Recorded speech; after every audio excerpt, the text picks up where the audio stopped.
મિત્રો, હજી નવરાત્રીનો થાક ઉતર્યો નથી ત્યાં તો ફેમિલીએ દિવાળી આવતા પહેલા જ થકવી નાખ્યો.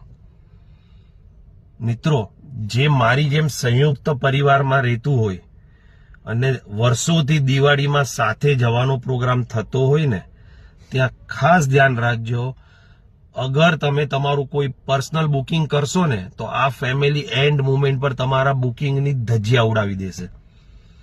મેં બુકિંગ મારું કરાવ્યું પરિવારને પૂછીને. ફેમિલી કે ના, આ વખતે તારે જ્યાં જવું છે તું જા, અમે તો ઘરે જ રહીશું. એટલે થયું ચાલો હું તો મારું બુકિંગ કરાવું ને ત્યારે આપણે બી રહી જશું. એટલે મેં મારું બુકિંગ કરાવ્યું, પૈસા ભર્યા. હવે આજે ફેમિલીને એકાએક એવો વિચાર આવ્યો કે આપણે ઘરે રહીને શું કરશું, આપણને તો આદત જ નથી દિવાળીમાં ઘરે રહેવાની.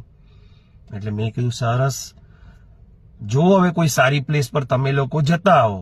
એટલે ફેમિલી કે જતા આવો એટલે શું, સંયુક્ત પરિવાર કોને કહેવાય ખબર પડે છે, એટલે આપણને પાઠ શીખવાડે. પણ એ ન વિચારે કે આપણે પૂછીને કરેલું, આજ્ઞા લઈને કરેલું. હવે ફેમિલી મને કે ભાઈ તું જોઈ લે, તારું બુકિંગ શોર્ટમાં તારે કેન્સલ કરાવવાનું છે. મેં કીધું હવે કેન્સલેશનના રિસોર્ટ વાળો 25% કાપે છે. એટલે ફેમિલી શું કે એ તું જોઈ લે, તારી પાસે લખાણમાં છે કે હું મારું અલગથી બુકિંગ કરાવું છું. એટલે અગર તમે આગળ આવું કોઈ પણ કામ કરો તો ફેમિલી પાસે લિખિતમાં લઈ લેજો, બધાની સાઇન લઈ લેજો.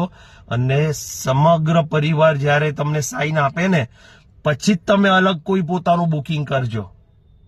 Thank you.